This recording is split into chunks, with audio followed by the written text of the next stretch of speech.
walking the talking again. It's a wonderful spring day, April 2015. I'm just going through the woods, running alongside the Staffordshire and Worcester Canal. And I've been thinking for ages about writing a paper, giving a talk on viveka. It's an interesting term that occurs in the Yoga Sutra in the second chapter somewhere. And viveka, according to Patanjali, takes us a long way towards resolving the problem of dukkha, suffering.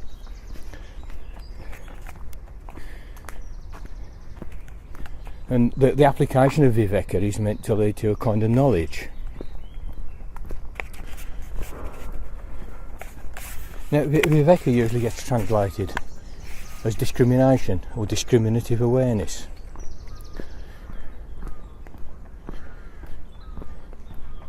The word's composed of two meaning lumps, if you like, brought into conjunction. And the first part, talked about particulars. It brings into our minds the whole notion of a particular, of a specific thing. In other words, of a boundary. Because the thing, a particular, is something with a boundary, with a definite boundary. And of course, when we discriminate, that's actually what we do. We notice the boundary that allows this tree to be discriminated in our field of awareness from the rest, from the background, or this leaf, or this pebble. It's to do with the boundary. It's drawing our attention to the boundary. The first syllable, it brings that into consciousness. The whole notion of boundary, the whole phenomenon of boundary, which of course we can observe very freely in our field of awareness. Our ordinary field of awareness actually works in many respects through boundaries, through the application of boundaries, through the discrimination of boundaries, through being able to say this and not that, and that this is distinct from that. It's about distinctions as well. The veka part of the word viveka, the second lump, meaning lump, actually reinforces this. All right.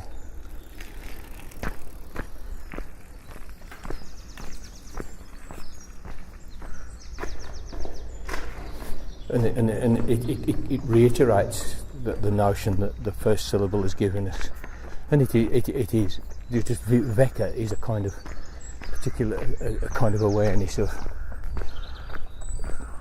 the multiplicity of the world, and the application of this, of orientating ourselves in a way which is alert to distinctions and boundaries, leads to a particular kind of knowledge.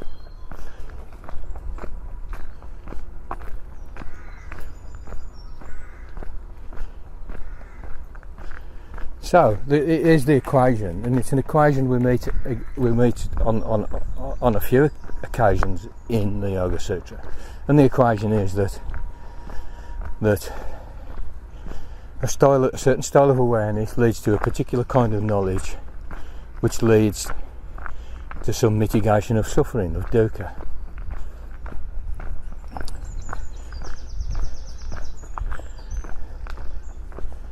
And in this way, Patanjali taxonomizes a whole collection of styles of awareness, modes of awareness, modes for the human being's consciousness to be in. And Patanjali is a taxonomizer, and he certainly taxonomizes these modes of awareness and praises their use in our quest, in our struggle with the Buddha question, the Socrates question, how to flourish, how not to suffer, how does it all fit together. And knowledge is seen as the way through here. Because if we know what's going on, we have a clear vision, we're able to, or just on the very practical level, to avoid suffering and do positive things about human flourishing, about our own flourishing, and perhaps the flourishing, if we're lucky, the flourishing of our communities and the world at large. So, discrimination, alertness to particulars, alertness to boundaries, alertness to distinctions. But notice what's going on here. It isn't the particular distinctions that Patanjali draws our attention to. He doesn't talk about being able to distinguish right from wrong, or subtle from gross, even though in other contexts he talks about that. Here he's talking about distinction as such, boundary as such, alertness to boundary as such. He's taking that philosophical step backwards into the more general question, into the second order question. Patanjali is actually saying here, well, what are boundaries? And what is the style of awareness that makes us alert to them? What are distinctions? Now, in keeping with his commitment to a metaphysics of flux, of movement, in which Patanjali nods towards the Buddha, who told us that everything is impermanent. In keeping with that commitment on Patanjali's part,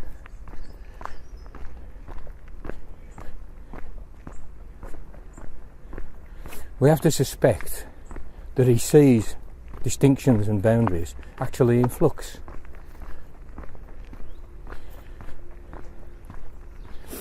In other words, in our meditative awareness, we see the leaves coming out on the trees, and they're all pale green because it's spring, and then they'll mature, they'll go darker green, and then they'll go, then in the autumn they'll crinkle and dry up and go red and brown, yellow, and then they'll drop off and die and rot and go back into the soil. So that boundary leaf is an impermanence.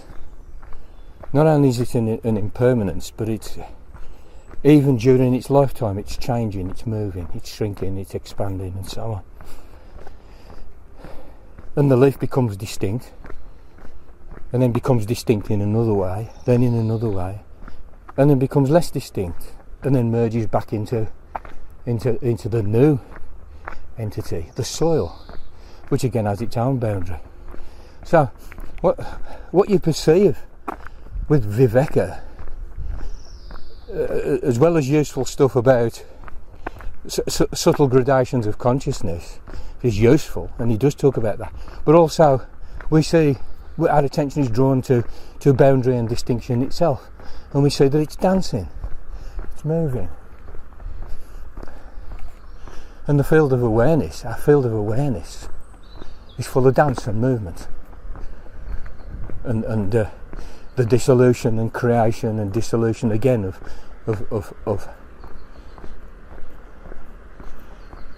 distinctions, of lines, if you like, that separate but also bring conjunct, short-lived entities. And this is what the actual practice of viveka is. It's an apprehension, both in the field of awareness and in the phantasmagoria in that field of awareness, which we call the world, but also in the phantasmagoria in the field of awareness, which is our own dancing consciousness with its sensation, emotion, perception, fantasy, creation, destruction, and so on. And this, in contradistinction to how this is usually represented as a kind of a grim, moralistic priestly,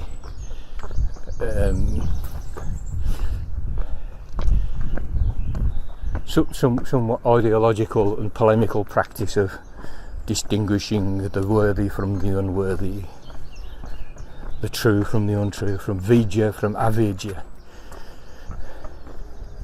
And this is the kind of the moral charge that a lot of these terms are given, and it's the obvious way to go, and it's certainly the way to go for priestly castes who are in the business of propagating their ideologies in order to sustain and further their power. No, there's something much brighter, more joyous, more dangerous than that going on.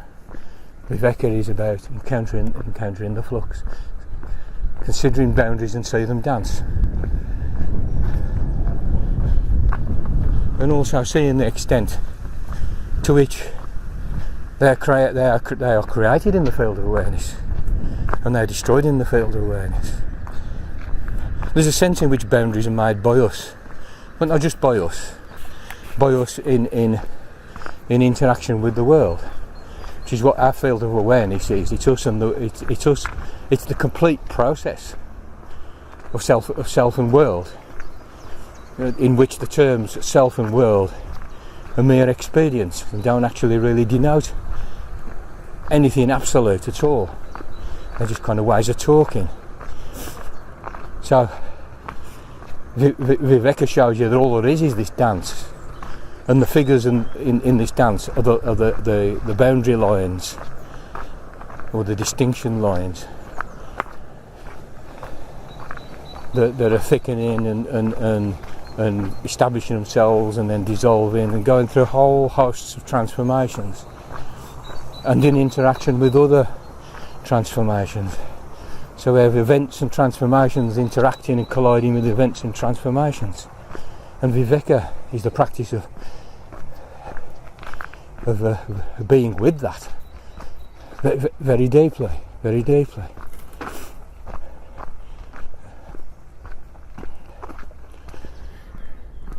And another area of the field of awareness in which boundary and distinction plays a part is in the whole conceptual apparatus that being a human being involves you in. We don't encounter ourselves or the world, or do our practical business as creatures, as embodied creatures in the world, without employing conceptual apparatus, without employing such things as such notions as true and untrue, ignorant and wise, good and bad, high and low, worthy and unworthy, desirable and undesirable, attractive and unattractive. These apparatuses are a part of the functioning. But with Viveka, you notice that these boundaries, even the boundary between true and untrue, has a certain instability. It was once true that the world was flat. It's now true that the world's round.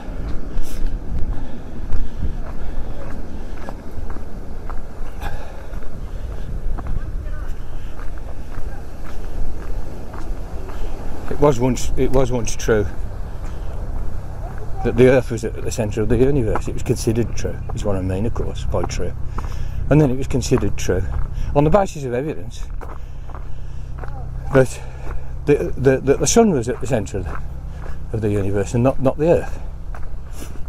And then Einstein come along and says, well, it depends from where you're looking.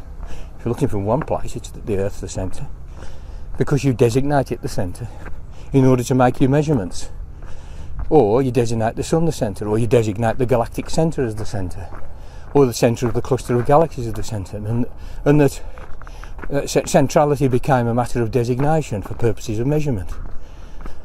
So, this is, historically, our conceptual apparatus, because it has this cultural connection, and because it's enmeshed with the human the collective human endeavour over generations to understand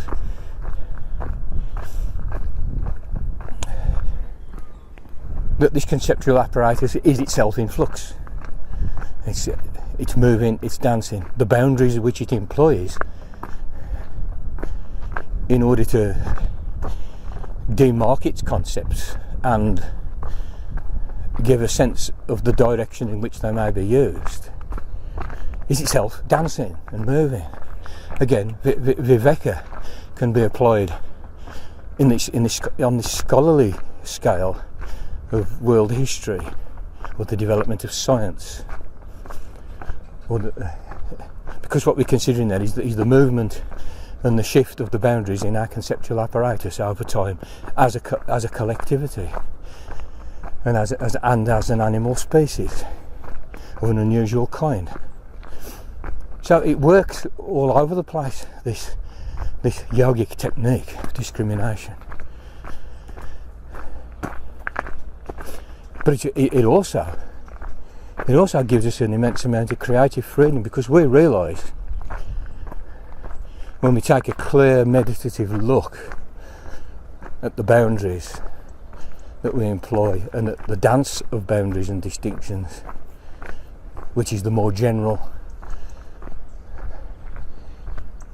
insight that you're likely to get if you practice this viveka.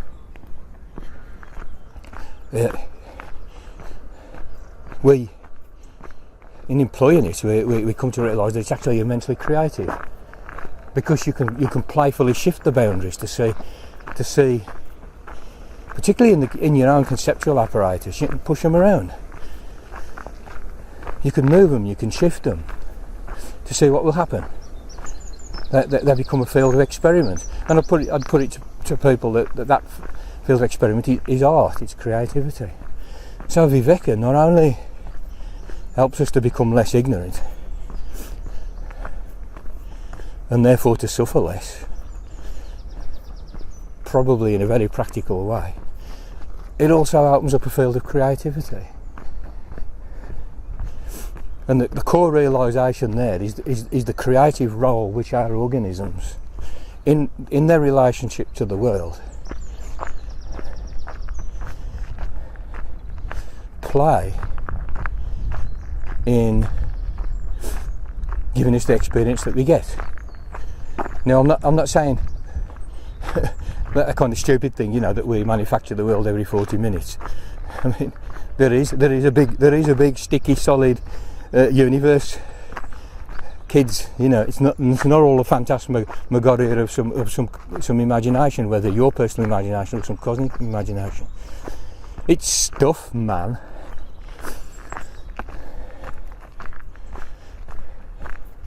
But nevertheless,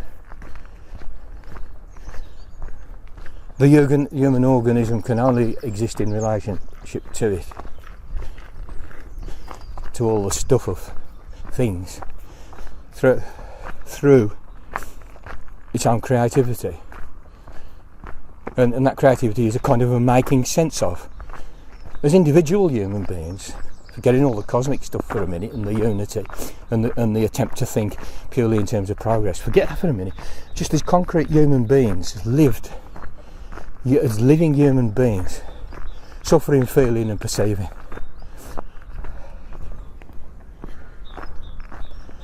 We have to make sense of stuff. We have to. And so much of human life is about how we make sense of stuff. The practice of viveka lets you see yourself making sense of stuff. You see the process. You see how it's ordered by necessities of life, like eating, and you have to. And for instance, one needs to be able to distinguish the poisonous mushroom from the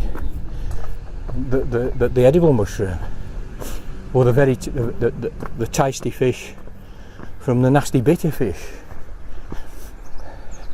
The stuff that you can eat from the stuff that you can't eat. And that whole possibility, which gets elaborated by cultures,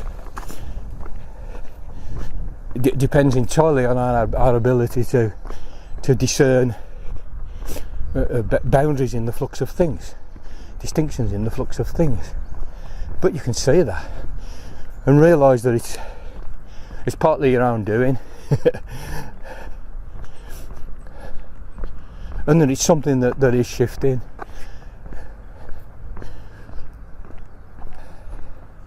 And that's an amazing, on a very practical level, an amazing navigation tool.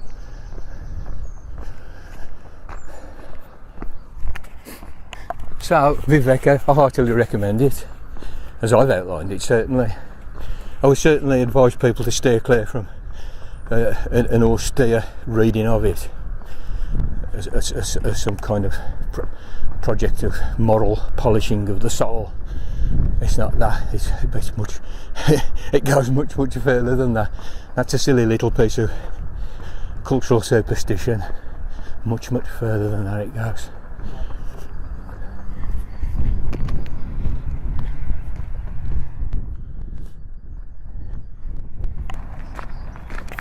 You should notice too there is the conscious application of the practice. Viveka, discriminating awareness.